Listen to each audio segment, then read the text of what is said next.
Habang kumakain ng agahan, hindi mawala-wala ang sama ng loob ni Pablo sa kanyang mga magulang. Dahil pilit siyang ipapakasal sa anak ng business partner nila para isalba ang kanilang kumpanya. Nalulugi na kasi ang negosyo ng kanyang ama, kung kaya't ito na lamang ang naisipang gawin ng kanyang mga magulang. 22 anyos na si Pablo, lumaking mayaman, may sariling sasakyan, nabibili ang lahat ng gusto, pero hindi ang kalayaan. Nakapagtapos siya ng college at gusto niya sana magtrabaho, pero dahil sa pera, hindi siya pinayagan ng mga magulang na maging independent. Dahil ang rason ng mga ito, buhay pa naman sila at kaya nilang buhayin siya. Sir Pablo, malilate na ho kayo sa meeting ninyo. Ayokong pumunta. Ayokong magpakasal sa isang babae na hindi ko naman gusto. Baka po magtalo na naman kayo ng mga magulang mo. Iyon, kung maaabutan nila ako dito. Anong ibig niyong sabihin? Uuwi ako ng probinsya. Doon kay Lola Zay. Doon muna ako. Ayoko na dito sa bahay. Paano ho kayo makakaalis dito? Baka po magsumbong ang mga security sa mga magulang mo, sir. I don't care. If they forcefully take me there, then Lola Zay will protect me. Ay, sige ho. Ako na hoong bahala rito sa mga security. Okay. Thank you, Yaya Piring. Don't worry. I will increase your salary. Kaagad na umakyat si Pablo sa kanilang kwarto at iniligpit ang mga gamit. Tinawag naman ni Yaya Piring ang driver ng tatay ng kaibigan ni Pablo at sinabi rito ang pakay ng binata. Sa unay umayaw ang driver, ngunit nang malaman na tataasan ni Pablo ang sahod nito, ay kaagad itong sumang-ayon. Pagkatapos magligpit, kaagad na bumaba si Pablo at nag-iwan ng sulat sa mesa para sa kanyang mga magulang. Nakasaad doon ang mga hinaing niya kaya umalis siya sa kanila. Pagkatapos ay lumabas na siya ng bahay. Sa likod siya dumaan para hindi mapansin ng mga security ang kanyang dalang mga gamit. Mahigpit pa naman ang security sa bahay nila dahil ang utos ng kanyang mga magulang ay huwag siyang palalabasin ng may mga dalang gamit. Sumama na rin si Yaya Piring para mapagtakban ng binata sa gagawing pagtakas.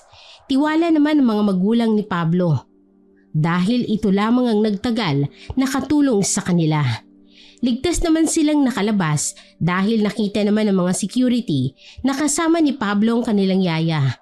Ihahatid lamang siya nito sa terminal ng bus. Nang makarating siya sa probinsya, ay nakaabang na ang sundo niyang ipinadala ng kanyang lola sa terminal. Pagkarating sa bahay ng kanyang lola, ay kaagad siya nitong sinalubong. Maraming salamat sa Diyos. Ikaw ay nakarating ng ligtas dito, apo. Hi, Lola. Come inside. Magpahinga ka. Alam kong pagod ka galing sa biyahe. Am I right? Yes, Lola. I see. By the way, ipinaluto ko ang paborito mong pagkain. Favorite food? Yes, apo. Ang adobong kangkong. Oh, you're right, Lola. I'm sorry. I forgot my favorite food. Huwag kang mag-alala, apo. Nauunawaan ko. Naging masaya naman si Pablo dahil kahit kailan ay hindi nagbago ang trato ng matanda sa kanya. Lola's boy si Pablo, simula pa noong bata siya. Ang lola niyang nag-alaga sa kanya dahil ang kanyang mga magulang ay abala sa bagong business nila noon, kaya mas malapit talaga siya sa matanda.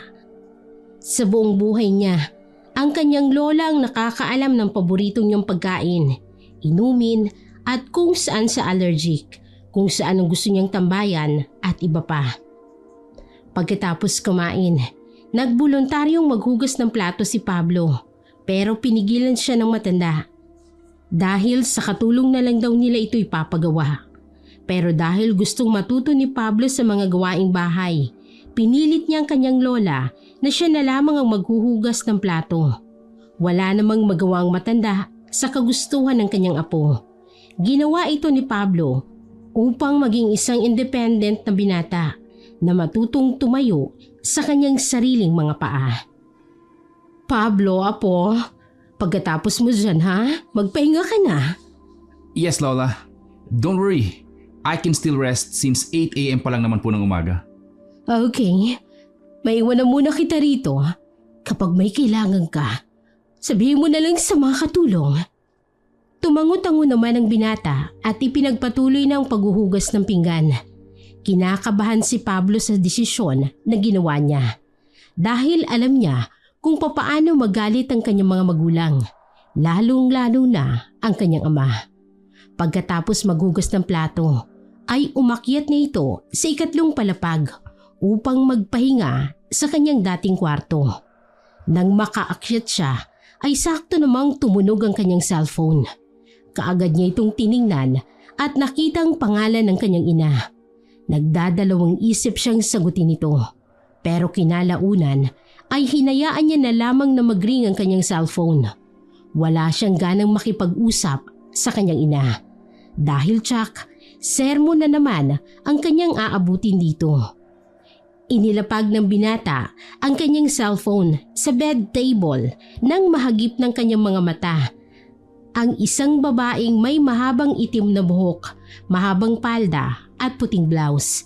Sa tingin niya ay nagwawalis ito sa likod ng mansyon na mas lalong namilog ang mga mata ni Pablo nang humarap ang babae. Dahil sa ganda nito ay nakaramdam siya ng paghanga. Sir, nandito na ho ang iba niyong mga gamit. Bumalik sa wisyo si Pablo nang marinig ang boses ng maid na nasa likuran niya.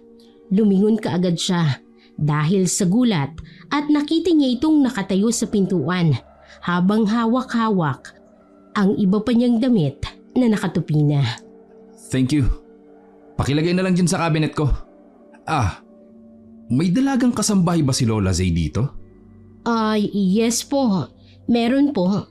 Pero pansamantala po siyang nagtatrabaho rito dahil nag-aaral pa po siya. May I know her name? Amelia po ang pangalan niya, sir. Where is she? Nasa likod po. Kasalukuyan po siya nagwawalis. Sige ho, sir. Mauna na po ako.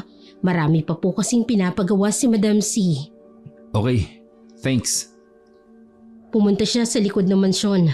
Nagbabaka sakali siyang nandun pa ang dalagang si Amelia. Pagdating niya doon ay wala na ang babae. Akmang babalik na sana siya sa loob ng mansyon nang biglang may lumapit na itim na pusa sa kanya. At dahil sa takot, nasipa niya ito nang wala sa oras. Bigla namang may sumigaw sa likuran ni Pablo. Kaya dali-dali niya itong nilingon at isang sampal ang lumagapak sa kanyang pisngi. Amelia? Alam ko pong apo ka ni Madam C. Pero hindi po makataong ginagawa mo sa alaga ko. Pasensya na. Hindi ko sinasadya. Anong hindi sinasadya? Tingnan mo oh. Napilay at parang nasugatan pa si Pau Pau dahil sa lakas ng pagkakasipa mo sa kanya. Pasensya ka na talaga, Amelia. I didn't mean to do it. Paano mo nalaman ang pangalan ko? It doesn't matter how I know your name. Ang importante, magamot natin si Mingming. Hindi Mingming ang pangalan niya. Inuulit ko, siya si Pau Pau. Okay. We will treat this wound. And again, I'm sorry. Pasensya ka na talaga. Hindi ko sinasadyang masipa si Pau Pau. Natakot lang kasi ako kanina sa kanya. Natakot? Hindi naman nakakatakot ang alaga ko Inutos ni Pablo sa maid na kunin ang medicine kit. Nang makuha yun, ay kaagad namang ibinigay kay Pablo. Gagamutin na sana ng binatang pusa, pero bigla siyang pinigilan ni Amelia. Wag na, mukhang maayos naman si Pau Pau. Dapat sinabi mo kanina. Kamutin mo na lang ang sarili mo. Wala naman akong sugat. Meron, nasa inlalaki ng paa mo. Mukhang kinalmot ka ni Pau Pau. Ganun ba kalakas ang pagsipa ko sa pusa? Kinagabihan, sumabay na si Pablo na maghapunan sa kanyang lola. Namiss niya rin kasing kumain kasama ang matanda. Ngayon niya lang ulit mararanasan ng kumain ng may kasama sa pagkainan. Apo, tumawag sa akin ang mga magulang mo. Gusto nilang pabalikin na kita ng Maynila. Do you agree with that? No, don't do that, Lola. Ayokong kasama sila. At saka, masaya na ako rito sa Iloilo. Ayokong umuwi ron. Sigurado ka ba sa desisyon mong yan? Baka magsisi ka. What do you mean by that, Lola? Usap-usapan sa baryo natin na may gumagalang aswang. Marami ring balita na may mga buntis na natatagpo ang patay at wakwak ang kanilang tiyan. May mga batang nawawala sa edad na 6 na buwan pataas. Baka kasi katulad ng iba mong pinsan, uuwi ka rin. You know, Lola, aswang is just part of myths and legends in the Philippines. In short, hindi yan totoo. Apo, I know you are gaslighting yourself. Totoong mga aswang at naninirahan sila rito sa mundo kasama natin. Kaya rin nilang makipagsalamuha sa mga mortal kagaya natin. Umiling na lamang ang binata sa sinagot ng kanyang lola. Hindi na siya nakipagtalo pa rito dahil alam niyang matatalo lang siya. Maraming alam ang kanyang lola patungkol sa mga aswang, engkanto, maligno at iba pang lamang lupa dahil dating albularyo ang kanyang lolo Roger. Ngunit kahit ganun ay hindi pa rin siya naniniwala sa mga aswang unless siya mismong makasaksi at makakita nito. Apo, bukas na bukas sasama ka sa akin. Where, Lola? Sa bukid natin, kakamustahin lang natin ang mga magsasaka natin doon. At dadalhan ko na rin sila ng pagkain. Tsak na nagugutom na sila pagdating natin. Noted po. Pagkatapos kumain, ang katulong nila ang inutusan ni Lola na maghugas ng plato dahil alam niyang kailangan pa ng maraming pahinga ni Pablo. Kaagad namang umakyat ang binata sa kanyang kwarto upang maglaro ng online mobile games. Habang abala sa paglalaro, isang pagaspas na animoy galing sa malaking pakpak ang narinig ni Pablo sa labas ng kanyang kwarto. Hindi niya yun pinansin dahil ang buong akala niya ay nanggagaling lamang yon sa puno. Ngunit habang tumatagal, sunod-sunod ang alulong ng mga aso sa labas ng mansyon. Kinutuban si Pablo kung kaya't tinapos niyo muna ang laro at kaagad na sumilip sa bintana. Wala naman siyang nakita maliban sa 2 aso na tahol ng tahol habang nakatingin sa itaas ng bubungan. Lumipat naman si Pablo sa kabilang bintana kung saan makikita ang gate ng mansyon. Wala naman siyang nakita maliban sa isang anino na nanggaling sa itaas ng bubungan. Lumipad ito na animoy tinakpan ang maliwanag na buwan. Kitang-kita ng 2 mga mata ni Pablo. Ang anino ay isang pakpak na maihahalin tulad mo sa pakpak ng paniki. Pero malaki nga lang. May isa pang napansin ng binata at yun ang katawan ng lumilipad na nilalang. Kalahati lang ang kanyang nakita. Hindi mawari ni Pablo kung anong klaseng nilalang ang nasa itaas ng bubungan ng kanyang kwarto dahil anino lang ang kanyang nakikita. Kung kaya't dali-dali niyang isinarado ang kurtina ng pintana at napagdesisyonang matulog na lamang dahil baka dala lamang yun ng antok at pagod. Kinabukasan, nagising si Pablo sa ingay na nagmumula sa labas. Kaagad siyang bumangon at sumilip sa bintana. Nakita niya mga taong pumipila at ang iba'y nagpapahinga sa kanilang bakuran. Binibigyan din ng mga ito ng pagkain ng kanilang mga katulong. Kaya dahil sa pagtataka, inayos niyang sarili at saka bumaba para makiusisa. Oh, Apo, mabuti't gising ka na. Hindi na ako pumunta sa bukid dahil biglang sumakit ang likod ko. Kaya sila na lang ang pinapunta ko rito. Lola, what are you doing here? Pinagpapahinga ko lang muna sila at pinapakain. Mamaya pagkatapos nilang magtrabaho, ibibigay ko na ang kanilang sahod.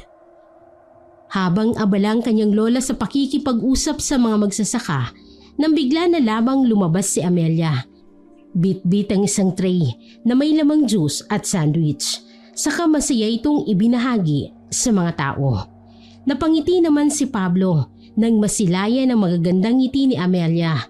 Hindi niya alam na kanina pa siya napapansin ng kanyang lola. Apo, alam ko ang mga ngiting yan. You're thinking wrong again, Lola Z. Huwag ka na mag-deny, Pablo. Kilala kita mula pagkabata mo. Naaalala mo pa ba si Ana? Yung first love at first crush mo? Lola, it's been a long time, you know.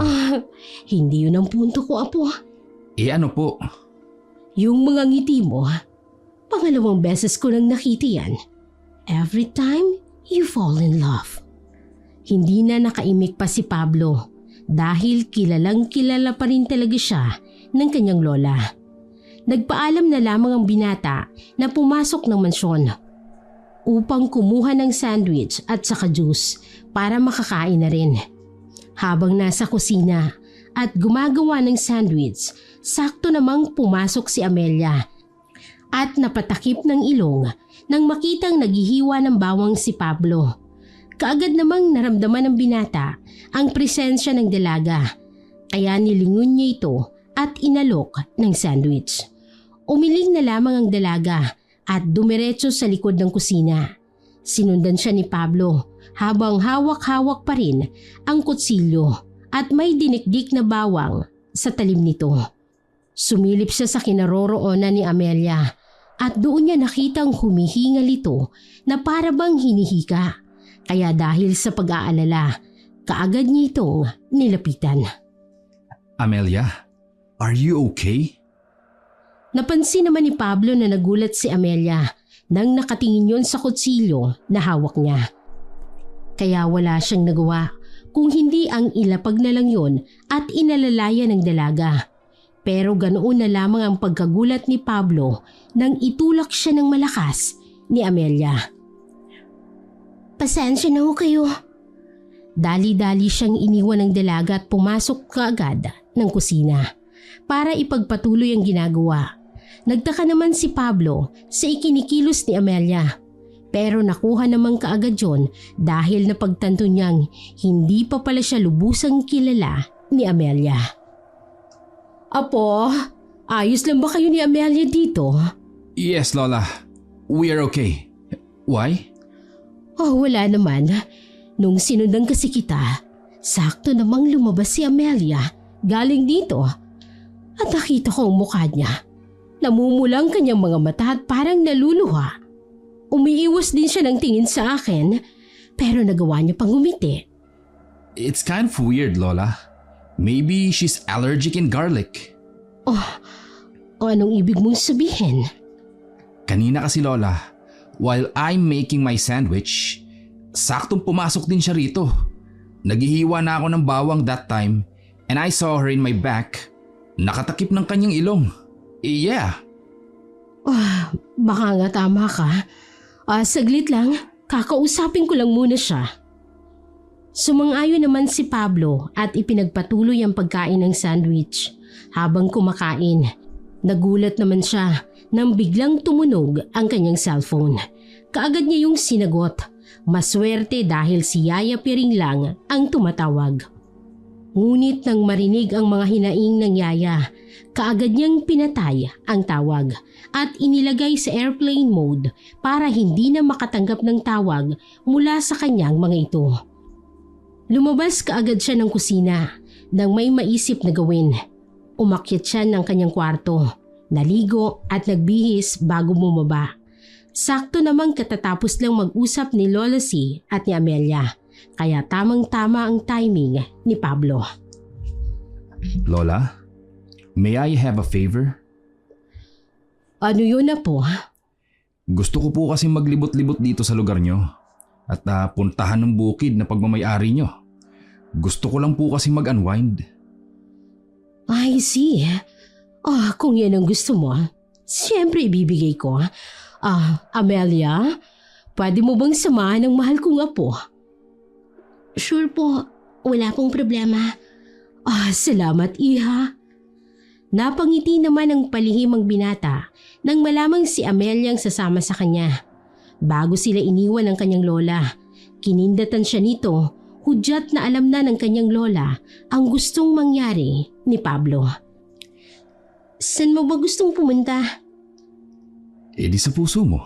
Wala akong gana makipagbiroan sa iyo, sir. Kailan ka ba gaganahan ng maabangan ko? Wala. Wala sa bokabularyo kong tumanggap ng biro. Galing sa hindi ko masyadong kilala. Ah, ganon. Sige. Ako si Pablo.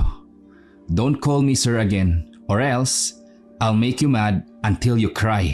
Sir, kung gusto niyo pong mang-asal, wag po ako. Nandito lang ako para samahan kayong gumala kung saan niyo gusto. Hindi ang maging laruan mo. Natawa naman si Pablo nang malaman na may pagkamasungit na ugali pala si Amelia. Sinundan niya ang dalaga at kalaunan ay sabay na silang lumabas ng mansyon. Una nilang pinuntahan ang dating bahay ng mga kaibigan ni Pablo para yayain ang mga ito na gumala. Ngunit bigo silang kumbinsi ng mga ito dahil lahat ng yon ay may kanya-kanya ng mga pamilya. Paano ba yan? Wala akong makakasamang maligo sa ilog. Okay po, sir. Alam mo ikaw, napakasungit mo. Ako na nga ito nag-a-adjust kahit ang katulad kong pogi hindi dapat nag-ahabol. Hindi ko kayo inutusan na kausapin ako at hindi ko rin kayo inutusan na maghabol sa akin.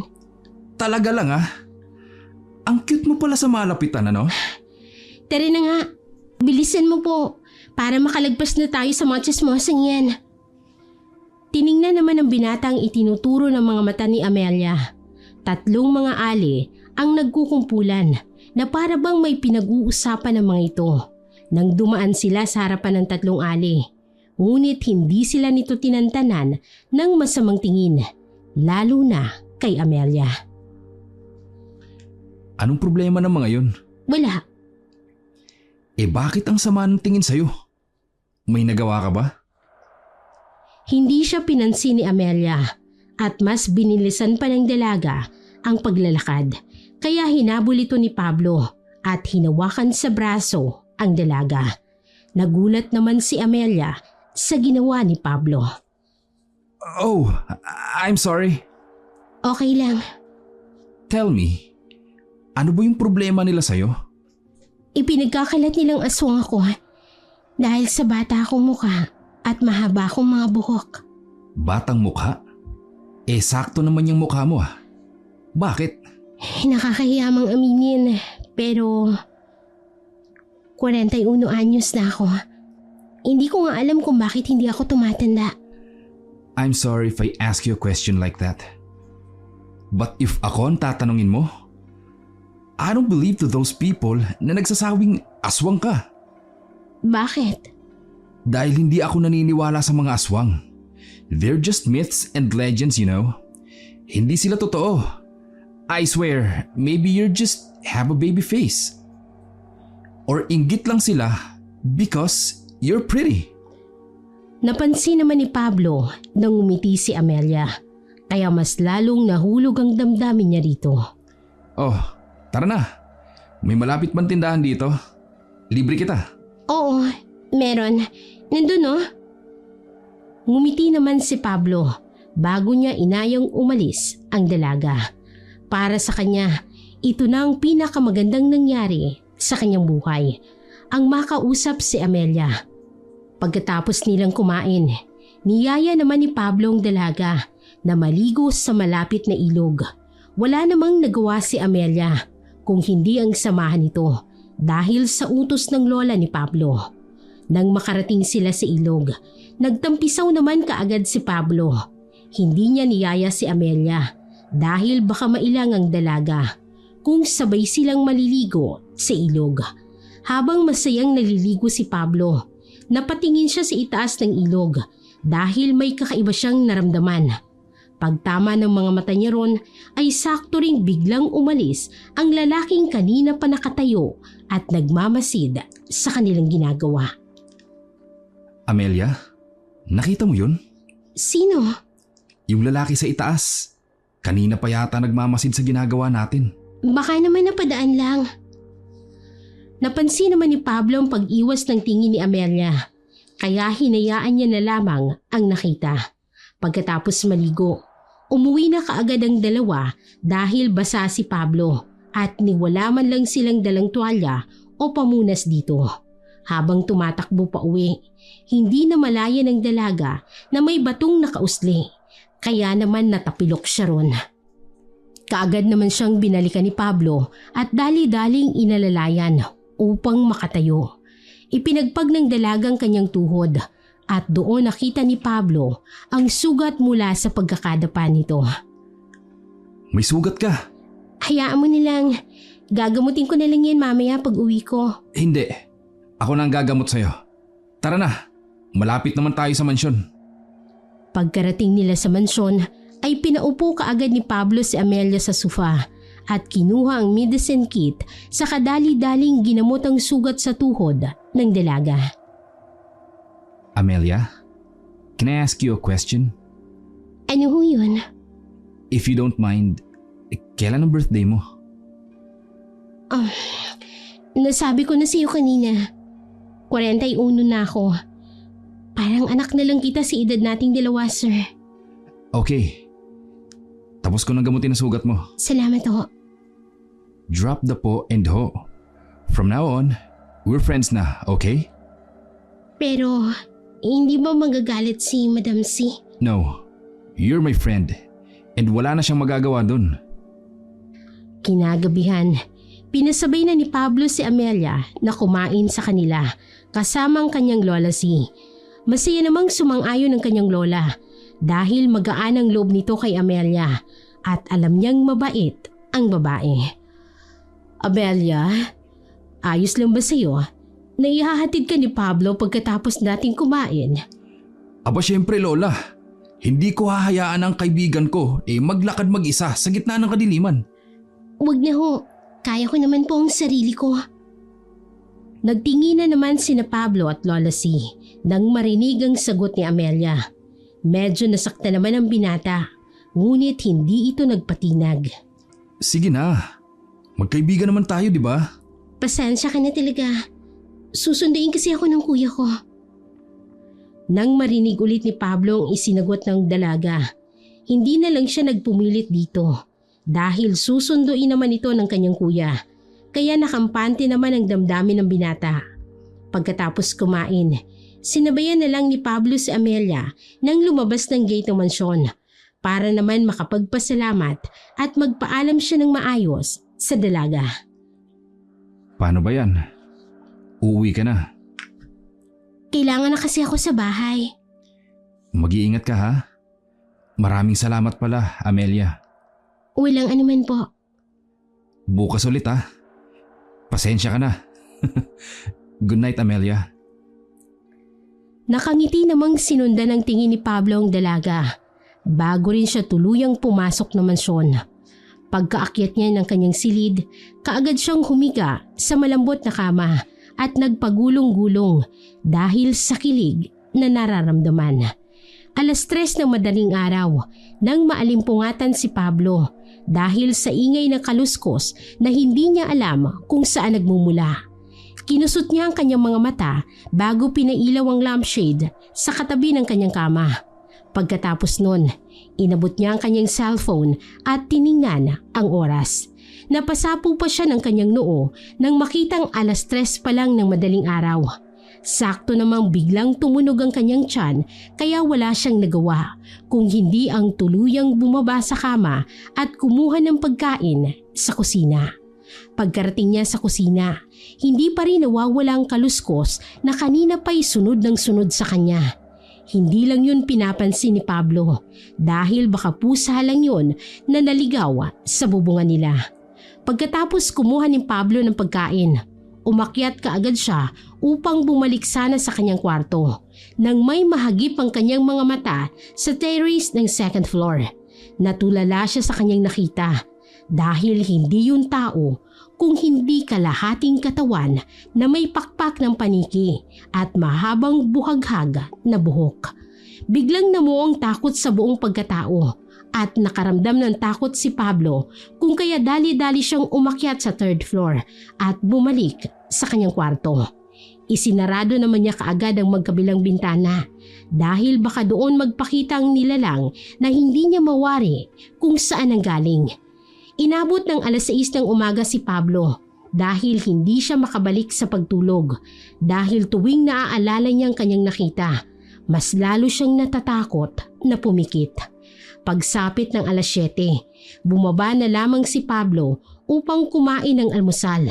Sakto ring dumating si Amelia na kararating lamang. Magandang umaga. Nakatulog ka ba ng maayos? Oo. Sigurado ka ba? Parang hindi eh. Namamaga yung ilalim ng mata mo. Ay, nagising ako ng madaling araw dahil naalimpungatan ako sa kaluskos na hindi ko naman alam kung saan talaga nanggaling. Then bumaba ako para kumuha ng pagkain sa kusina. And after that, I went to second floor na. There, may nakita akong halimaw. I guess sa terrace na second floor. At sa pagkakatanda ko, kalahati ang katawan niya. May mahabang buhok na gulo-gulo. At yung pakpak ay parang paniki, you know. Napansin naman ni Pablo na biglang umiwas ng tingin si Amelia. Doon na siya nagkaroon ng kutob sa ikinikilos ng dalaga. Ngunit nakonsensya naman siya kung pagtaniman siya nito ng duda. Kung kaya, inaya niya na lamang itong kumain kasama nila. May bawang at asin ba yung niluto mong itlog? Bawang? Asin oo, meron. Why? Napakunot noon naman si Pablo nang marahang itinulak ni Amelia ang platong may lamang itlog. Why? You don't like the food? Ayoko lang kasi ng may asin sa pagkain. Ha? Maasin? Why? May sakit ka ba sa kidney? Parang gano'n na nga. May allergy din ako sa bawang, sibuyas, paminta at iba pa. Oh, I see. Sige. Ipapaluto na lang kita ng walang asin. Kaagad namang inutusan ni Pablo ang isa sa mga tagaluto nila na ipagluto ng ulam si Amelia na walang halong iba-ibang panimpla. Pagkatapos lutuin, inilapag naman yun ng cook sa lamesa para makakain si Amelia. Tinolang isda na lamang ang iniluto ng matanda para sa babae. Maayos naman ang naging araw ni Pablo kasama si Amelia. Yun nga lang, nagtataka pa rin siya sa ikinikilos ng dalaga. At dahil nga hindi siya naniniwala sa mga aswang, hindi pumasok sa isipan niya na aswang si Amelia. Amelia, sa 2 araw na magkasama tayo, hindi mo ako pinasyal sa bahay niyo. Pasensya ka na ha. Ayoko lang kasi may pumapasyal sa bahay. Tsaka nakakahiya rin. Ang pangit ng bahay namin. Magulo, masikip tsaka madumi. Well, it's not a big deal for me, okay? As long as ma-meet ko ang parents mo, okay na ako. Baka hindi mo magustuhan ng ugali nila. Bakit? Masama ba ugali nila? Alam mo kasi, si tatay na lang at ang kuya kong natitirang nag-aalaga at nagpoprotekta sa akin. Iniwan kasi kami ni mama ng walang sinasabing rason. Oh, I get it. Kaya masama ugali ng papa mo kasi ikaw lang ang babae sa kanila and they protect you. Oo. Kaya sana wag mong masamain. Oh, don't worry. Kaya ko namang harapin ang tatay at kuya mo eh. Matapang kaya ako. At saka magkaibigan pa lang naman tayo ah. Palang? May bala ka bang higitan pa yon? Secret. Dali na. Gusto ko lang naman makilala ang tatay at kuya mo eh. Dalin mo na ako sa inyo. Sige na please. Baka kasi... Ay, sige na nga. Kaagad naman silang gumayak papunta sa bahay ni Amelia. Medyo may kalayuan ito sa mansyon at masyadong liblib ang lugar. dahil dadaanan ang loob ng kagubatan bago makarating sa bahay nila. Napansin ni Pablo na walang kapitbahay sina Amelia. Wala ring mga iba't ibang pananim sa kanilang bakuran maliban sa patatas. Wala rin silang gate at mga pader na nagpuprotekta sa bahay nila. Halika, pumasok tayo sa loob. Inakay si Pablo ng dalaga. Pagpasok niya sa loob ng bahay, isang malansang amoy ang kaagad na sumalubong sa kanya. Para bang nabubulok na karne ang amoy nun. Pasensya ka na sa amoy ha. Hindi pa kasi tapos si tatay na magkatay ng karne ng baboy. Ayos lang. Bigla namang lumabas ang isang lalaki sa isang silid. May dala-dala itong kutsilyo na may bahid ng dugo. Nakasuot ng apron na halos puno na rin ng dugo at dagdagan pa ang itsura nito na para bang ilang gabi nang hindi natutulog dahil sa itim na pumapalibot sa ibaba ng kanyang mga mata. Si Kuya Harold pala. Kuya, si Pablo. Apo ni Madam Sina, amo ko. Sige, maupo muna kayo. Nagtaka naman si Pablo dahil walang kaimu-emosyon ang kuya ni Amelia. Sunod namang lumabas ang tatay nito. May daladalang paa ng baboy na kung titingnan mo ay nangingitim na. Si Tatay Joe pala. Tatay, si Pablo, yung kinikwento kong bagong dating na apo ni Madam C. Maligayang pagdating pala. Binigyan si Pablo ng magandang ngiti ng matanda. Kaya nagtaka siya dahil base sa kwento ni Amelia sa kanya ay hindi mabait ang tatay nito. Ngunit parang kabaliktaran ang nangyari. Mabait ang pinakita ng ama ni Amelia sa kanya. Magandang umaga ho pala sa inyo. Akong kaibigan ni Amelia. Galing sa Maynila. Nako, mabuti naman at napasyal ka rito sa bahay namin. Pasensya ka na sa amoy ha. Kumakatay kasi kami ng baboy para sa customer namin. Ayos lang ho. Gusto mo bang kumain? May ulam pa kami dito. Hindi. Hindi na ho, tay. Kumain na po kami bago kami umalis at pumunta dito. Ganun ba? Inumin. Siguro naman nauuhaw kayo sa pagpunta nyo rito. Ang layo pa naman ang bahay namin. Tay. Saglit lang, ha? Kukuha ko kayo ng mainom. Napansin ni Pablo na napakagat ng labi si Amelia na para bang pinipigilan niyang tatay nito na bigyan siya ng kahit anong pagkain at inumin. Ipinagsawalang bahala lamang yun ni Pablo dahil wala naman siyang dapat ikaduda sapagkat mabait naman ang pakikitungo ng tatay ni Amelia sa kanya. Eto, pasensya ka na sir. Wala kaming malamig. Ayos lang ho. Akmang iinumin na ni Pablo ang tubig nang bigla itong inagaw ni Amelia. Nagulat naman si Pablo dahil ininom kaagad ito ng dalaga. Amelia, hindi magandang pinakita mo ha? Pasensya na po. Kaagad na umalis ang dalaga. Napakunot noon naman si Pablo. Nagpaalam siya sa ama ni Amelia na susundan ng anak nito. Kaagad naman na sumang-ayon ng matanda. Sinundan ni Pablo si Amelia na papalabas at isinama siya nito sa malaking puno na nasa likuran ng bahay ni Amelia. Amelia? Hey! Ano bang problema mo? Makinig ka sa akin. Huwag na huwag mong tatanggapin ang kahit anong ibibigay ni tatay at kuya. Mapapagkain man yan o inumin. Naiintindihan mo ba ako? Nagulat si Pablo sa sinabi ni Amelia. Nanlilisik itong nakatingin kay Pablo at baka sa mukha ng babae ang takot. Bigla namang nanlabo ang paningin ni Pablo, kaya ipinikit niya na lamang yon. Pero bigla na lamang nagpakita ang halimaw na kagaya ng nakita niya kapag madaling araw. Iminulat kaagad ni Pablo ang kanyang mga mata. Bumalik naman kaagad ang lahat sa dati, maliban kay Amelia. Pakiramdam ni Pablo, hindi na itong Amelia na nakilala niya. Anong nangyayari sa'yo? Wala. Basta tatandaan mo ang mga biling ko sa'yo. Tumango-tango naman si Pablo. bago siya iniwan ng dalaga. Nagtaka pa ang binata sa ikinikilos ni Amelia ngayon. Tila ba may kakaiba at hindi maipaliwanag ng binata. Pagbalik nila sa loob, wala na ang malansang amoy. Tay, kuya, mauna na ho kami. O anak, bakit naman? Hindi ba muna kayo kakain?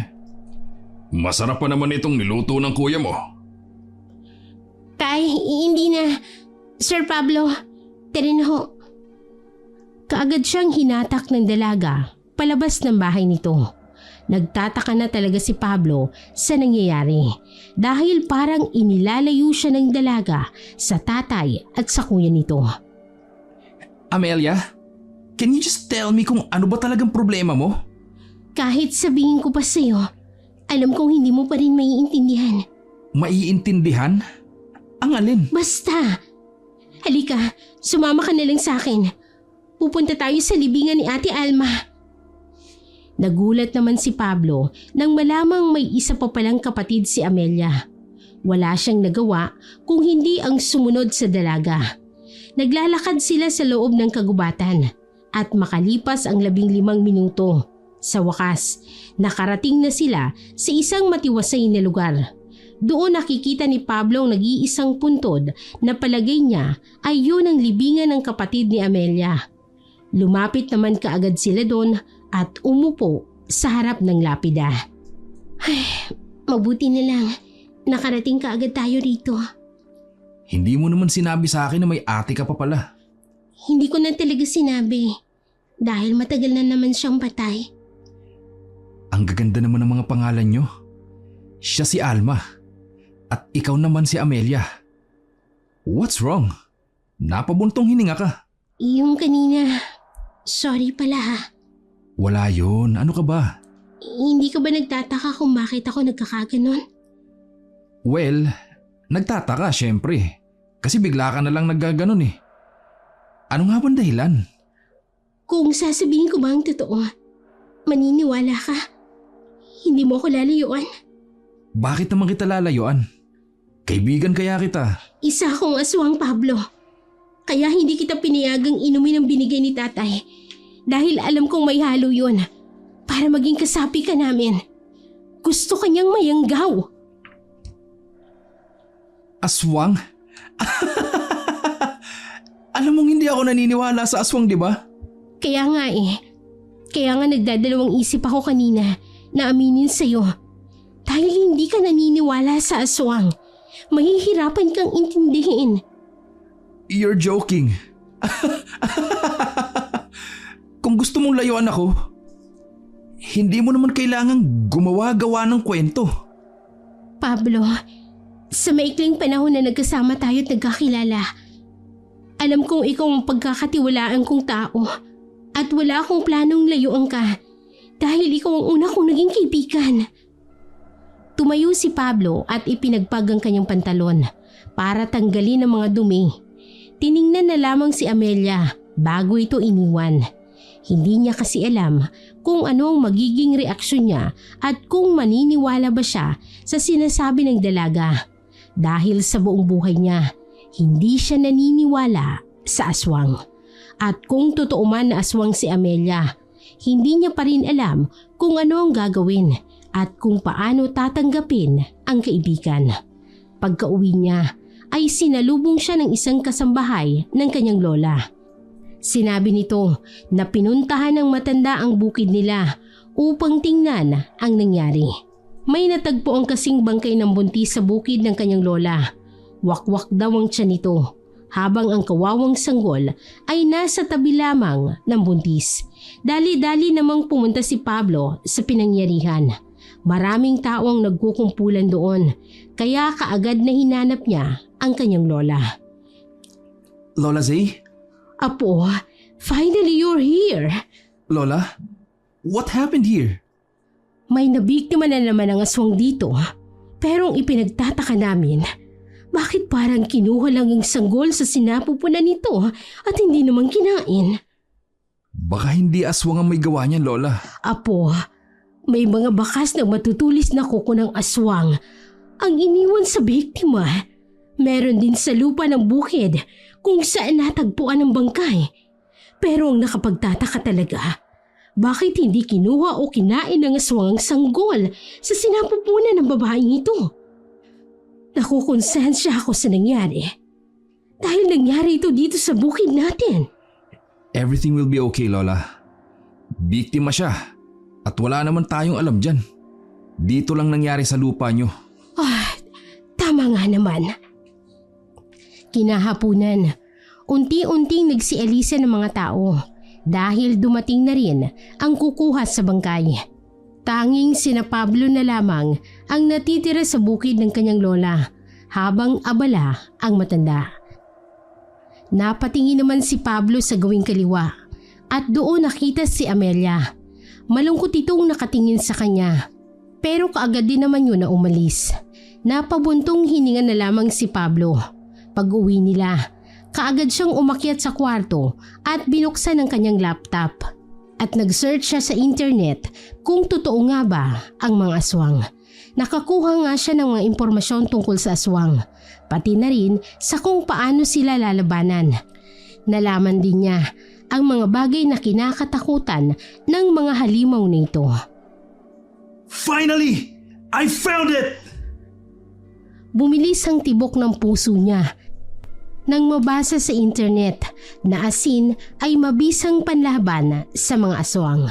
Kaagad na pumasok sa isip niya ang nangyaring pag-iwas ni Amelia sa itlog na niluto niya dahil may asin yun.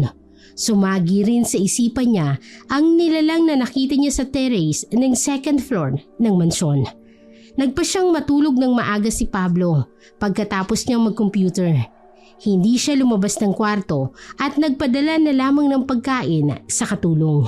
Dahil alam niyang nasa ibaba pa si Amelia, bigla siyang nailang sa dalaga nang aminin nito ang buo nitong pagkatao.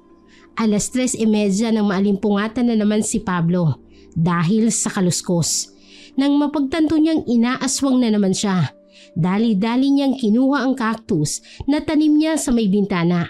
Yun lang ang sandatang meron siya dahil ang asin ay nasa kusina pa.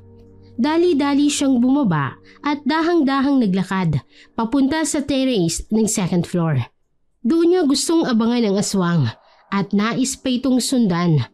Nagtago siya sa malaking kurtina at maya-maya pa doon bumaba ang aswang. Nakataliko dito kaya hindi niya maaninag ang tunay na itsura ng aswang. Ngunit sa kabila nun, naagaw ang pansin ni Pablo sa suot-suot ng manananggal na ito. Hindi siya nagkakamali. Ito ang puting blouse na suot ni Amelia nung una niya itong makita. Nilinis niya muna ang utak tungkol kay Amelia at dahang-dahang bumaba sa first floor upang sundan ang manananggal. Pagbaba niya, sakto ring lumipad ang manananggal papalayo sa mansyon. Sinundan niya ito, hindi kinuha ang tingin sa itaas kung nasaan ito lumilipad. Hindi rin siya nakita sapagkat palihim lang siyang sumusunod dito. Pumasok sa isang masukal na gubat si Pablo at dahil madilim na, niwala man lang siyang flashlight na dala. Tiniis niya ang mga tinik ng halaman o kahoy na tumatama sa balat niya. Ilang minuto siyang naglakad at panay iwas sa mga matinik na kahoy. Hanggang sa dalhin siya ng kanyang mga paa sa isang pamilyal na lugar. Ang lugar kung saan nakatirik ang puntod ng ate ni Amelia. Nang marinig ni Pablo ang paparating, dali-dali siyang nagtago sa isang malaki at matabang puno. Nakiramdam siya hanggang sa tumahimik ang buong paligid. Sumilip siya ng konti upang makitang nangyari doon. Namilog ang kanyang dalawang mga mata dahil sa gulat. Kitang-kita mismo ng dalawa niyang mga mata ang pagbalik ni Amelia sa kalahating katawan nito. Unti-unti ring bumabalik ang anyo ng dalaga hanggang sa mapaupo na lamang ito sa lupa. Gustong takbuhin ni Pablo ang dalaga at yakapin nang makita niyang umiiyak ito at tila ba nagsisisi. Ate, ganito pala kahirap. Ganito pala kahirap na maging isang aswang na manananggal. Kung alam ko lang noon na ganito ang mangyayari sa buhay ko, hindi ko na sana tinanggap ang pinamana mong itim na perlas. Pero wala akong magagawa. Dahil para makapagpahinga ka na, kailangan kong isakripisyo ang buhay ko. Pakiramdam ko, ate, kinamumuhian ako ng buong mundo. Lalo na ni Mama. Kaya iniwan niya tayo. Pagkatapos maghinagpis ni Amelia, tumayo kaagad ito at naglakad papalayo sa lugar na yun. Umuwi na rin si Pablo, bit-bit ang bagong nalaman. Pag-uwi niya, hindi na siya nakabalik sa pagtulog dahil sa konsensya at lungkot na kanyang nadarama. Ngunit alam niyang hindi yun hadlang para itigil ang pagmamahal sa babae. Oo, totoong mahal niya si Amelia. Kinaumagahan, bumaba si Pablo na parang walang nangyari. Good morning, Apo. Parang maganda ang tulog mo. Yes, Lola. You're right. Total, gising ka na rin. Come here. May gusto akong ipakita sa'yo. Sumunod siya sa matanda at dinala siya nito sa ilalim ng basement. Binuksan ng kanyang lola ang ilaw at tumambad kaagad sa kanya ang mga bote na may iba't ibang laman. May mahabang upuan din doon at isang malaking libro na nakapatong sa maliit na lamesa. Maupo ka. If I'm not mistaken, these are Lola Rogers' faith healing items, aren't they? Tama ka. So, what's your purpose to show this to me? Nakita kita kanina ang 3:00 na madaling araw. Sinundan mo ang manananggal na nagbabantay dito sa mansyon natin. Nagbabantay? What? So you know this Lola Zay? Hayasa po, at kilala ko rin kung sino siya. She's Amelia? Am I right? Si Amelia ay 41 years old at loyal siya sa akin. Pero it doesn't mean that I already hate her for what she is. Just tell me the truth, Lola. Siya ba ang pumapatay sa mga kababayan natin dito? No. Pero yung huling na biktimang buntis, oo. Nang mapansin kong hindi kinain ng aswang ang sanggol sa sinapupunan ng babaeng yon, si Amelia kaagad ang pumasok sa utak ko. Sinubukan niyang pigilin ang sarili niya na kainin ng baby. Pero alam kong hindi niya ito kinaya, kaya sa ibang lugar siya ng biktima. But still, she kills people. I know. Alam mo kasi, Apo, once na ang bagong aswang ay nakatikim ng karne ng tao, hahanap-hanapin niya ito. Kahit anong pigil niya sa kanyang sarili, hindi niya kaya. I don't care. Halimo pa rin sa Amelia. Aren't she? Huwag mong sabihin sa akin, kinamumuhian mo si Amelia. Umiwas ng tingin si Pablo dahil nahulaan kaagad ng lola niya ang kanyang bagong nararamdaman. Pakiramdam niya, tinaydor siya ni Amelia dahil nagsinungaling ito sa kanya. Pablo, napakabait niya at alam ko, mahal ka niya. About her baby face. Bakit ganun ang physical appearance niya? Even though she's already 41 years old. Siguro dahil sa tunay niyang pagkatao. Kapag kumain ng karne ng taong isang aswang, mas lalo silang bumabata sa paningin natin. I don't know what to do. Subukan mong alamin, Apo, para sa sarili mo at para na rin sa kanya. Kung talagang mahal mo siya, kahit ano pa siya o kahit sino pa siya, tatanggapin mo siya.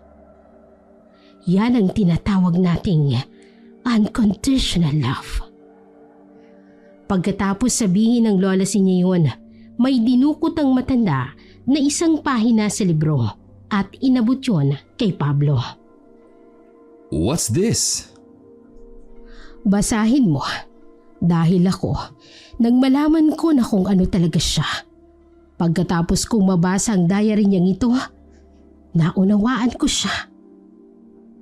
Iniwan siya ng matanda kasama ang maliit na journal notebook na ibinigay sa kanya.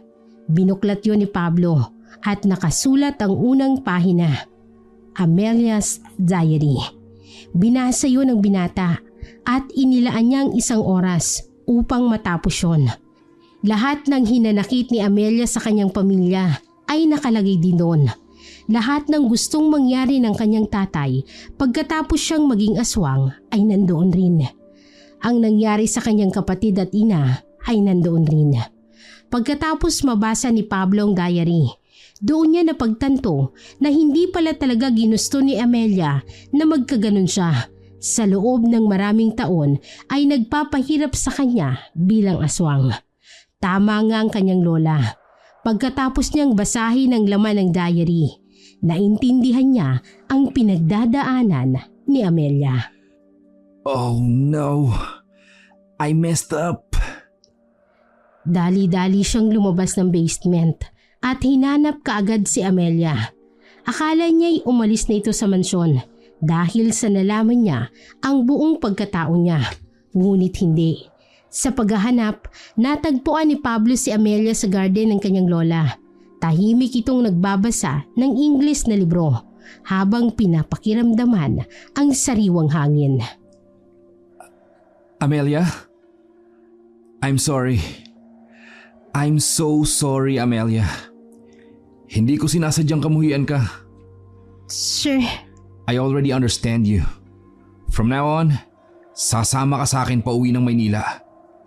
I won't let you stay here dahil alam kong hindi matitigil ang pagiging aswang mo kung dito ka nananatili.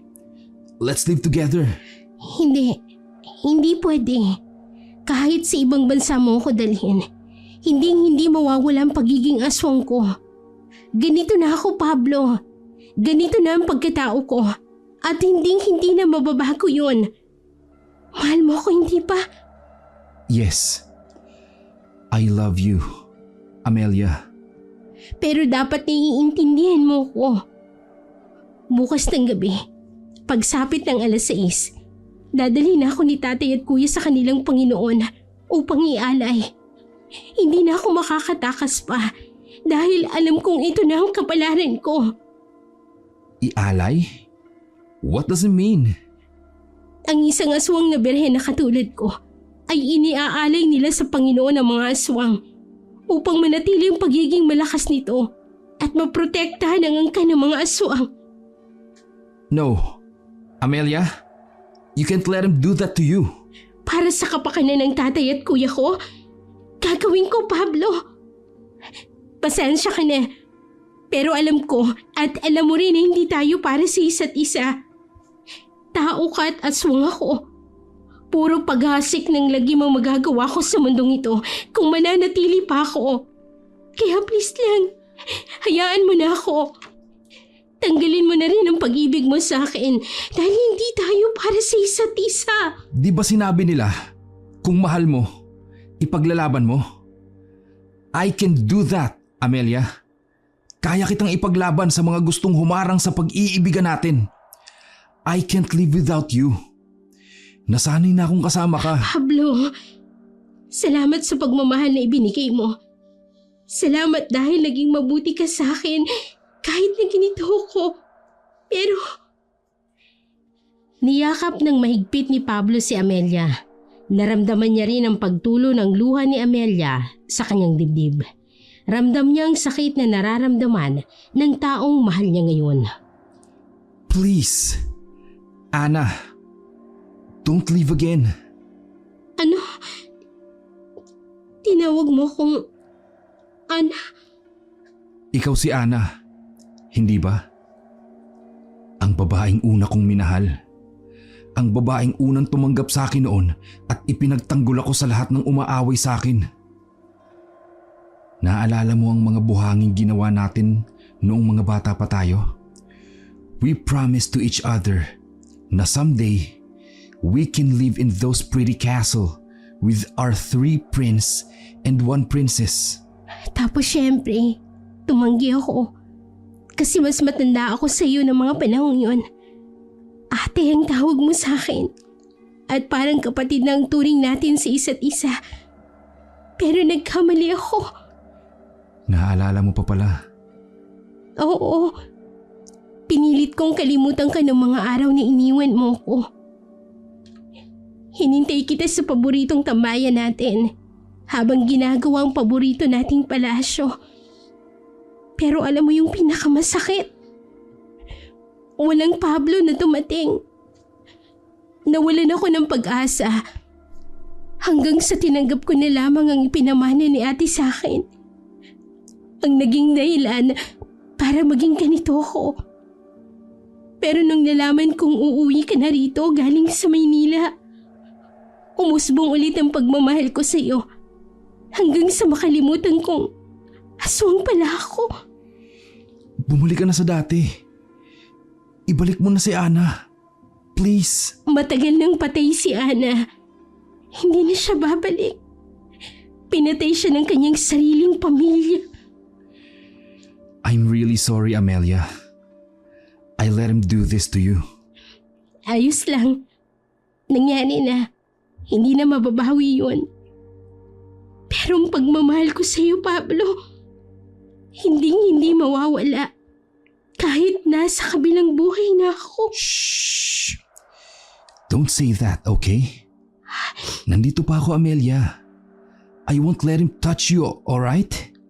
Stop thinking like that. My love. Hindi mo pa rin ba matanggap ang katotohanan? Huwag kang mag-alala. Magpapaalam ako ng maayos sa iyo. Kinagabihan, pinasabay ni Lola si Amelia na kumain sa kanila. Gaya ng dati, ipinagluto ni Pablo ng hindi maasin ng dalaga. Kahit sa ganitong paraan, maipakita ng binata na tanggap niya talaga kung ano man si Amelia. Kwento na ni Pablo sa akin ang gustong mangyari ng tatay mo sa iyo, Amelia. Gusto ko lang malaman mo, nandito lang kami para sa iyo. Salamat ho, Madam C. Huwag mo na akong tawaging Madam C. Just call me Lola. Since you are the future wife ng aking paboritong apo. Ho? Hindi ko ba nakwento ni Pablo sa inyo? Kagaya ng sinabi ko, alam ko na kung anong gustong mangyari ng tatay mo sa iyo at hindi ko hahayaang mangyari yon. Pero You will stay here with us. Let him come here to get you. Dahil kahit kailan, hinding-hindi ka na nila makukuha at mahahawakan. hindi maaari ang gusto niyo mangyari. Papatayin nila sila tatay at kuya kung mangyayari yun. Di ba ang sabi mo, matagal nang pinatay ng pamilya niya si Ana? Then bakit ayaw mong ipagiganti si Ana? Wake up, Amelia! Matapos sabihin ni Pablo ang mga katagang yun, napansin naman ng binata ang pagbabago ng emosyon sa mukha ni Amelia. Naging kalmado lang ito at ipinagpatuloy ang pagkain. Pagkatapos nilang kumain, inihanda ni Lola siyang lahat ng kagamitan ng kanyang yumaong asawa. Ito raw ang kanilang gagamitin para tulungan si Amelia. Sigurado ho ba kayo sa desisyon niyo? Kahit kailan, hinding-hindi ko binabawi ang desisyon ko, Amelia. Mahal kita, kaya ako ginagawa ito. Pablo, palagi mong tatandaan ang habiling ko. Naiintindihan mo? Dalhin mo si Amelia sa albularyong itinuro ko. Doon gagamutin siya nito at tatanggalin ang pagiging aswang. Huwag kang mawala ng pag-asa. Buhay ang Diyos at ipagdarasal ko rin kayo. Maraming salamat po, Lola. Pagkatapos nilang maghanda, gumayak na sila upang pumunta sa albularyong sinasabi ng kanyang lola, kundi ang kapatid ng kanyang lolo Roger. 10:00 ng gabi nang makarating sila sa tirahan ng naturang albularyo. Pagkarating ay pinaupo nito si Amelia at kaagad na kinuha ang mga gamit. Ang panggamot sa isang aswang ay isa lamang itim na itlog ng manok at isang Latin na ritual. Sinimula na ng matanda ang panggagamot kay Amelia. Inutusan si Pablo na itali ang dalaga dahil masyadong mahirap gamutin ang matagal ng aswang. Baka magwala pa ito habang ginagamot nila. Don't worry, Amelia. Magiging maayos rin ang lahat. Maligtas ka lang. Mahusay na albularyo ang lolo ko. Maraming salamat, Pablo. Huwag ka mag-alala. Lalaban ako para sa iyo. Ngumiti ang dalaga, kaya niyakap ito ni Pablo. Maya-maya pa, isinarado na ng matanda ang pintuan ng bahay niya. Sinimulan niya na ang pagsasalita ng ritual ng nasa Latin. Habang nag-uusal ang albularyo, unti-unti namang nagpupumiglas si Amelia. Nakaramdam na kasi ito ng sakit na para bang may kumakawala sa loob ng kanyang katawan. Pagkatapos ng ritual ng albularyo, may kinuha itong malaking bote na may malagkit na laman at ipinahid yon kay Amelia. Sumigaw naman ang dalaga dahil sa sakit. Napansin naman ni Pablo na may butas sa bandang kilikili si Amelia. Sabi ng albularyong gumagamot dito, doon daw lumalabas ang lanang ipinapahid ng babae upang mahati ang kanyang katawan. Unti-unting nawawala ang butas na yon at kasabay ng paghiyaw niya ng malakas dahil sa sakit na nararamdaman. Napaluhan naman si Pablo habang nakatingin kay Amelia. Hindi niya lubos maisip na magkakaganito ang babaeng kanyang iniwan noon. Nagsisisigaw si Amelia sa sakit at gustong kumawala sa tali. Umusal ulit ng ritual ang albularyo, saka pinainom kay Amelia ang itlog. Matagumpay namang nalunok ng dalaga yun, ngunit maya-maya pa ay nagsuka na ito ng itim na likido. Mabahong amoy ang lumalabas at ikinaatrasyon ni Pablo. Nanlaki ang mga mata niya dahil hindi makapaniwala na nangyayari pala talaga ito sa totoong buhay at sa personal niya itong nasasaksihan. Isang oras na nagsusuka si Amelia ng itim na likido na may kasama pang maliliit na piraso na tila laman na sobrang kulay itim. Maya-maya pa ay nailabas ni Amelia ang itim na perlas na ipinamana sa kanya ng kanyang kapatid. Matapos ang pagsusuka nito, kaagad na nahimatay sa kinauupuan. Inutusan ng albularyo si Pablo na tanggalin ang pagkakatali ni Amelia at ihiga sa upuan upang mabigyan niya ito ng lunas para sa panghihina ng katawan. Sinabi ng albularyo na kailangan malagpasan ni Amelia ang pagsubok na yun dahil kung hindi ay baka bawian nito ng buhay. Mahirap daw alisin ang pagiging aswang, lalo pat kumapit na ito sa kanyang katawan. At ang tanging si Amelia na lang ang makakasalba sa kanyang sarili. Matapos ang ilang sandaling paghihintay ni Pablo na magkamalay ang dalaga, ay nagmulat na rin ito ng mga mata. Amelia! Finally! You're free! Salamat! Salamat! Kinabukasan, maagang umalis ang dalawa dahil nakaipon na ng lakas si Amelia. Inabutan naman ni Pablo ang matanda ng pera, ngunit malugod itong tumanggi dahil wala raw sa bokabularyo nito ang magpabayad dahil isa itong kasalanan sa kanila. Maraming salamat ho sa inyo. Ilang oras ang inilaan nilang dalawa para sa biyahe. Kung kaya't mag-aalauna ng hapon nang sila'y makarating sa mansyon. Nakangiti naman silang sinalubong ng matanda. Finally! Nakabalik kayo ng ligtas! Maraming salamat po sa inyo, Lola. Ngayon, magaling na si Amelia. Kailangan niya pa ng maraming pahinga para tuluyang mabawing kanyang lakas. Tamang-tama. Sa kwarto mo na lang muna siya papagpahingahin dahil mas tahimik doon at makakatulog siya ng maayos. Salamat po sa lahat ng tulong ninyo, ha? Naudlot naman ang pag-uusap nilang tatlo nang biglang nagsisigaw ang isang katulong ni Lola C. Tinatawag nito ang kanyang amo. Dali-dali namang pinuntahan ni Pablo ang katulong na nagsisisigaw. Doon natuklasan niyang nagpupumilit na pumasok ang ama at ang kuya ni Amelia. Pinuntahan ito ni Pablo para kausapin. Ano bang kailangan nyo? Ibalik mo sa amin ang anak ko kung ayaw mong magkamatayan tayo rito. Ah, si Amelia? Matagal nang patay si Amelia. Si Ana ho ang kasama ko ngayon. Hindi ang anak ninyo. Ang kapal din ng mukha mo. Malapit nang iaalay si Amelia sa Panginoon namin. Kaya ibalik mo na siya. Ano bang sabi ko? Di ba patay na siya? Anong ginawa mo sa anak ko? Ipinagamot ko si Amelia. At sa wakas, natanggal na ang pagiging aswang niya. Napakahayop nyo. Napakawalang kwentang ama't kapatid sa kanya. Ay, oo nga pala. Dahil hindi kayo ang tunay na kapatid at magulang ni Amelia. You change her. You turn her into a monster. Para maging kasapi nyo. Am I right?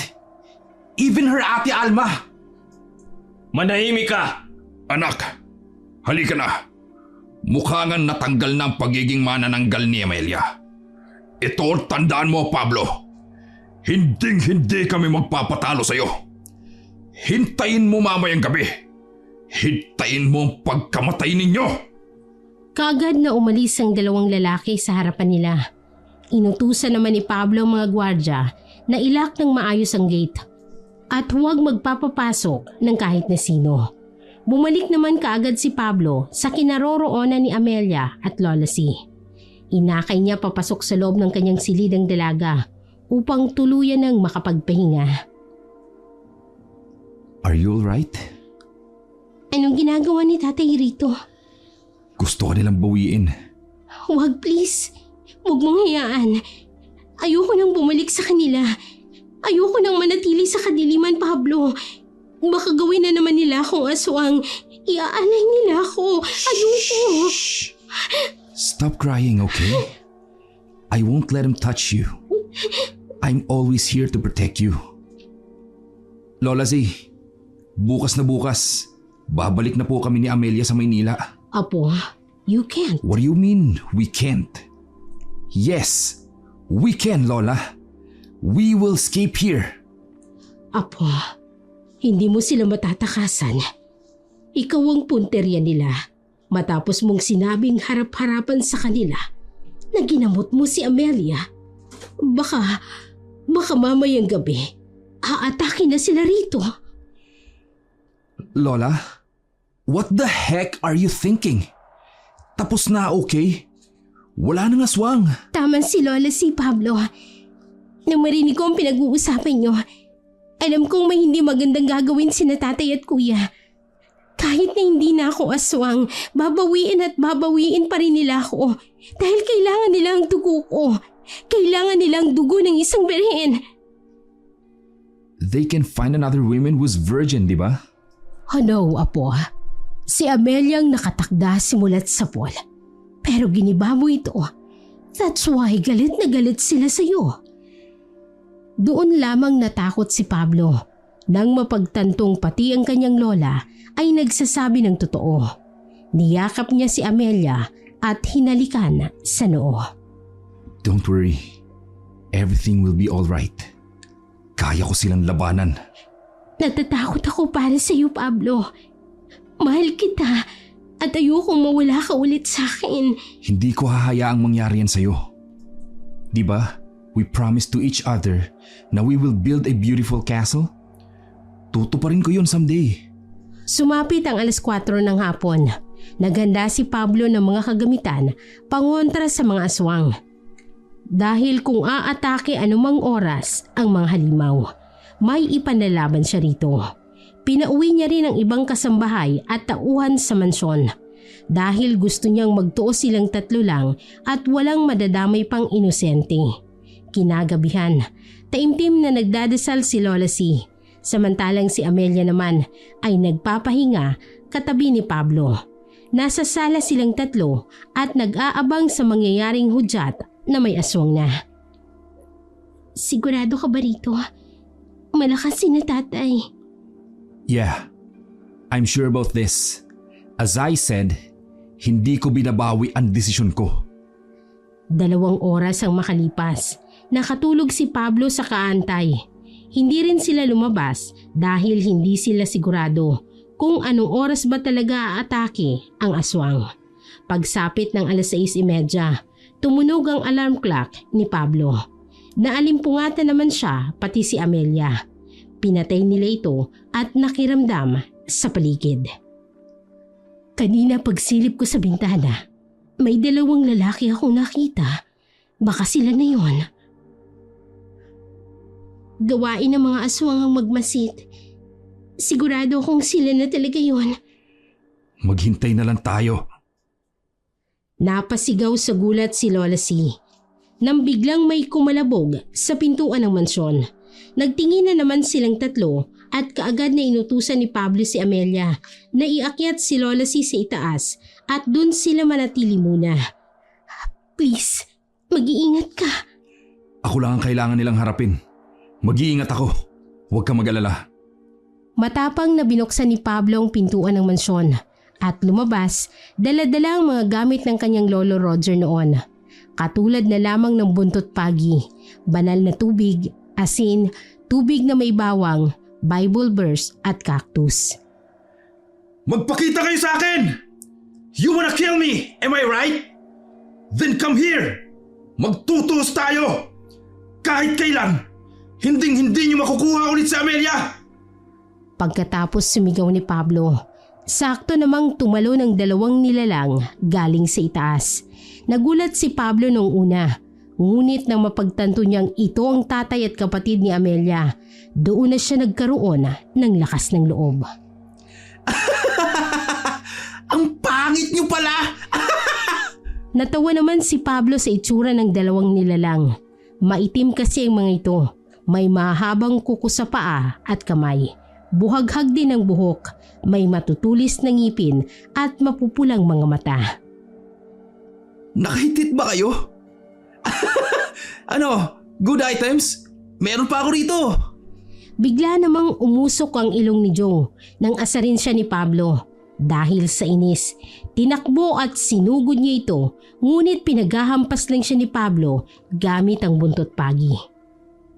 Oh, come on! Lumaban kayo! Mga dirty aswang! Rawr! Kasunod na sumugod si Harold, ngunit dahil sa hawak na buntot pagi, kaagad ring umiwas ito kay Pablo. Ano? Mga lampat, duwag! Apo! Si Amelia!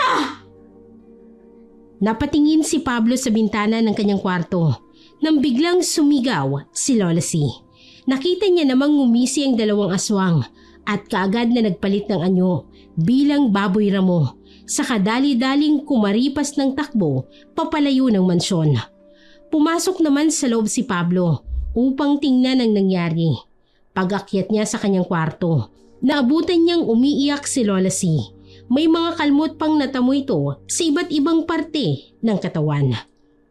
Ano nangyari? Where's Amelia? Kinuha nila. Sinubukan ko namang iligtas si Amelia pero wala akong nagawa. Pinagkakakalmot nila ako, Apo. No! Lola, tell me. Saan matatagpuan ang lugar nila? Nangako ako kay Amelia na hindi ko hahayaang makuha siya ng mga aswang na yun. Ang alam ko, sa bahay ng babaeng iaalay gaganapin ang kadiliman. Chuck, doon yun sa bahay nila Amelia matatagpuan. Lola, stay here.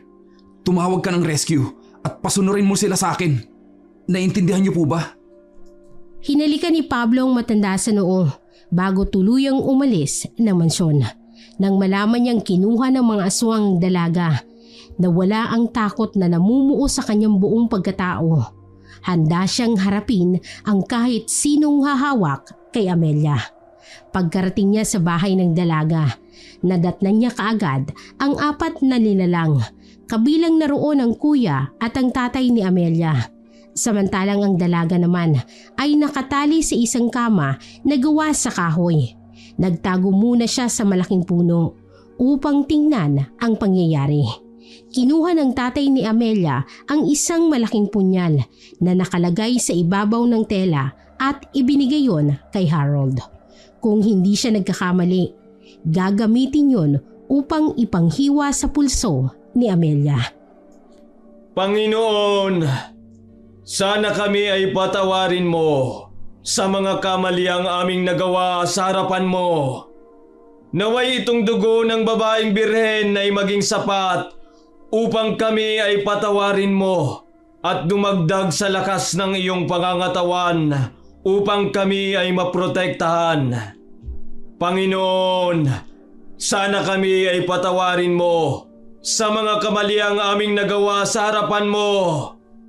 Naway itong dugo ng babaeng birhen ay maging sapat upang kami ay patawarin mo at dumagdag sa lakas ng iyong pangangatawan upang kami ay maprotektahan.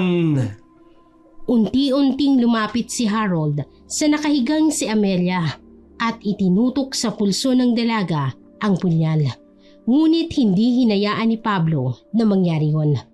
Lumabas siya sa malaking puno at matapang na hinarap ang tatlong aswang. Sa tingin niyo ba, hahayaan kong gawin niyo yun kay Amelia? At ang lakas ng loob mong harapin kami! Mortal na walang amba! Hindi kami mag-aaksaya ng oras para sa'yo! Akmang itatarak na ni Harold ang punyal sa pulso ni Amelia nang matigilan siya dahil pumulupot sa braso niya ang buntot pagi na iwinasiwas ni Pablo. Nabitawan nitong hawak na punyal. Walang hiya ka! Sinugod ni Joe si Pablo, ngunit gaya ng ginawa niya kanina kay Harold, hinagupit niya rin ito ng buntot pagi. Dahil sa sakit na naramdaman ng aswang, natumbay ito sa lupa at namilipit sa sakit at hapde. Dinukot ni Pablo sa kanyang bulsa ang isang bote na may lamang holy water at nilapitan ng matandang aswang na namimilipit sa sakit. Saka ibinuhos sa bibig nito ang laman ng bote. Unti-unting namuo ang usok na nagmumula sa bibig ni Joe. Itinuloy pa rin ni Harold ang kanyang ginagawang ritual. Kaya mabilis na tumakbo si Pablo at tumalo ng mataas, saka hinagupit ang lalaki. Namilipit din ito sa sakit at hapdi. Dinukot ulit ni Pablo ang isa pang bote ng holy water para ipainom kay Harold, pero kaagad itong nakaiwas. Humanda ka! Galit na sinugod ni Harold si Pablo. Ngunit dahil may buntot pagi na hawak si Pablo, mabilis niyang iwinasiwas sa ere ang dulo nito. Pagkatapos, inihampas kay Harold. Hindi nakaiwas ang binata dahil pagkatapos nitong hampasin ay tinapunan pa siya ng cactus at nilagyan ng bawang ang bibig. Pinagsusuntok niya ito hanggang sa tuluyang malunok ni Harold ang durog na bawang. Namilipit sa hapde at sakit si Harold. Ginamit din ni Pablo ang pagkakataon na yun upang tanggalin ang tali ni Amelia. Pero hindi pa rin nagpatalo si Harold at kahit nangihina na ay sinugod niya pa rin si Pablo. Hindi nakahanda ang binata at natumbay ito. Pumaibabaw ang aswang sa kanya at pinagkakakalmot siya. Pero mabilis na umaksyon si Pablo at pinulupot sa liig ni Harold ang buntot pagi. Dinukot niya rin ang huling armas at yun ay ang asin. Mabilis yun na inilagay sa bunganga ni Harold. Umusok ito at napahiyaw. Humiga ito sa lupa at pilit na tinatanggal ang asin sa bunganga. Ngunit huli na ang lahat. Unti-unti na ring sinusunog ng asin ang loob ng katawan ng aswang. Bumangon si Pablo mula sa pagkakahiga at kaagad na ikinalas ang tali ni Amelia. Pagkatapos niyang mapakawala ng dalaga, niyakap siya kaagad nito ng mahigpit. Pablo, muntik na nila akong makuha. Muntik na nila akong ialay. Hindi na ngayon. Hindi na, Amelia. Shh! Tahan na, okay? Tapos na. Wala na sila. Pablo, may isa pa ako. Ha? Nasaan?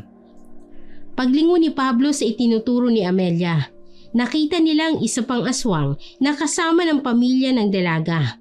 Pero umatras na ito dahil sa takot kay Pablo. Maya-maya pa, Dumating na rin sa wakas ang mga taong may dala-dala ng iba't ibang gamit pangontra sa aswang. Nasalubong nilang patakas ng aswang at pinagtulungan nila itong bugbugin. Hinayaan na nila sa mga taong pagpapasya sa mga bangkay ng aswang. Umuwi ang dalaga dahil alam nilang nag-aalala na ang matanda sa kanila. Pagka-uwi nila, sinalubong kaagad sila ni Lola C ng isang mahigpit na yakap. Salamat sa Diyos, maayos kayong nakauwi. Salamat rin sa inyo. Marami pong salamat talaga, Madam C. Hindi ba't sinabi ko? Lola na ang itawag mo sa akin. Opo, Lola. Pagkatapos ng pangyayaring yun, napagpasyahan ni Pablo na dalhin si Amelia sa Maynila. Total ay magaling na din naman ang dalaga. Sumang-ayon naman si Lola C at ipinagmamalaki pa niya ang apo dahil nakuha nitong maging matapang at maging independent na lalaki, kagaya ng gusto nito. Pagdating nilang dalawa sa Maynila, matapang ang ipinakilala ni Pablo sa kanyang mga magulang, si Amelia. Noong una, hindi natanggap ng mga magulang ng binata ang kanyang nobya. Pero kalaunan ay tinanggap din nila dahil ayaw na nila ng sakit pa sa ulo. Alam nilang malakas na ang loob ng kanilang anak at ipaglalaban nito ang babaeng minamahal nito.